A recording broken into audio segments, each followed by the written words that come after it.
Le Bureau d'éclaircissement des destins de Gaël Nohan, lu par Anne Lecoutour. Le sort de dizaines de millions de personnes s'est joué ici. Celles qui ont fui, celles qui ont été prises ou se sont cachées, celles qui ont résisté, celles qu'on a assassinées ou sauvées in extremis.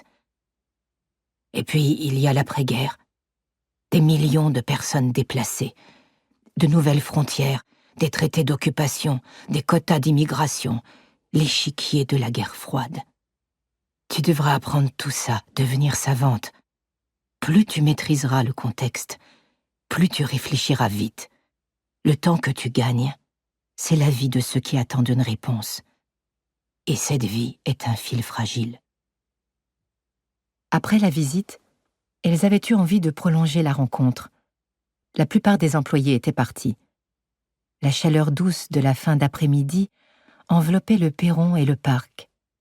Eva lui avait offert une cigarette et elles avaient fumé en déambulant sous les arbres. Si tu ne t'enfuis pas tout de suite, tu devras passer l'entretien final avec le directeur. Depuis le milieu des années 50, c'est le Comité international de la Croix-Rouge qui gère l'ITS. À l'époque, les Alliés voulaient se libérer de cette charge. Ils avaient imaginé le centre comme une structure provisoire, mais ils ont vite compris que ces missions étaient loin d'être terminées. Ils ont décidé de le confier à une organisation neutre. Bon, c'était une définition de la neutralité appliquée à la guerre froide. Pendant 25 ans, ça ne s'est pas trop mal passé. On a eu quelques directeurs à la hauteur de la tâche. Jusqu'à l'arrivée de Max Odermatt en 1979. On a su tout de suite qu'on entrait dans une nouvelle ère. Autant que tu le saches, tout le monde doit lui obéir au doigt et à l'œil. Les choses et les gens. L'ironie donnait à la voix d'Eva des inflexions tranchantes, tandis qu'elle tirait sur sa cigarette. Il a instauré de nouvelles règles qui en ont calmé plus d'un. La première, c'est que tu ne dois parler à personne de ce qu'on fait ici, même pas sur l'oreiller. Ne me demande pas pourquoi, lui seul le sait.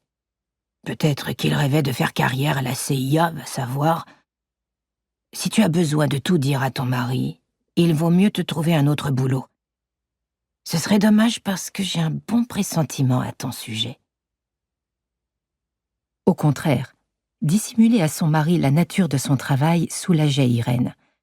Ce serait plus simple de dire « Mon patron exige la confidentialité » et d'écarter les nuages.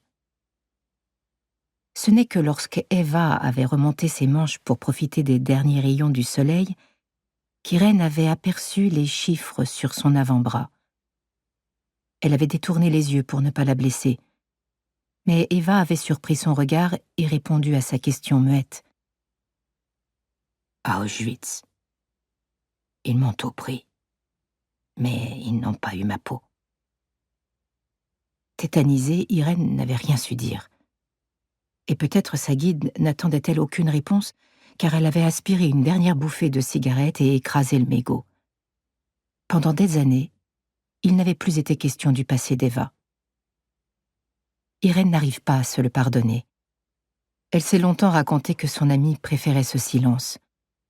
Quand elle a compris que ce n'était pas Eva qu'il protégeait, il était trop tard. Et chaque fois qu'elle pense à elle, ou qu'elle lui manque, il est trop tard.